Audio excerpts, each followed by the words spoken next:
But we had an issue with him starting lineups, and we had to create a rule mid-season, which is not something I suggest often. I don't take that lightly. I don't like it. But I it still was don't like, like that we hey, did it.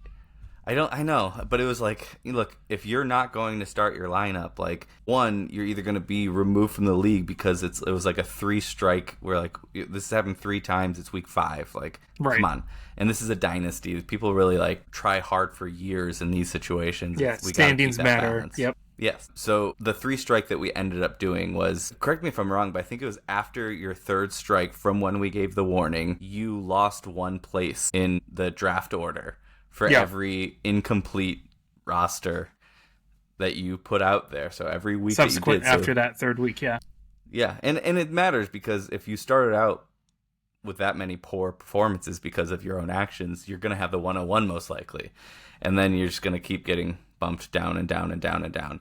And you'll have a 112 instead of a 101, which is crazy difference in Dynasty. So that was the punishment that we came up with. We didn't have to enforce it. It worked.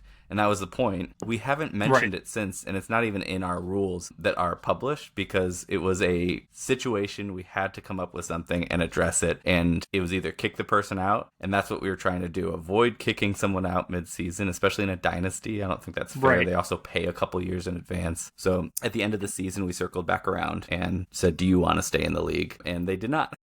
Yeah. So they decided to leave, but they didn't have to be kicked out. So that was a big benefit of, like, we didn't have to stir the pot too much, but we had to make a rule to fix the situation.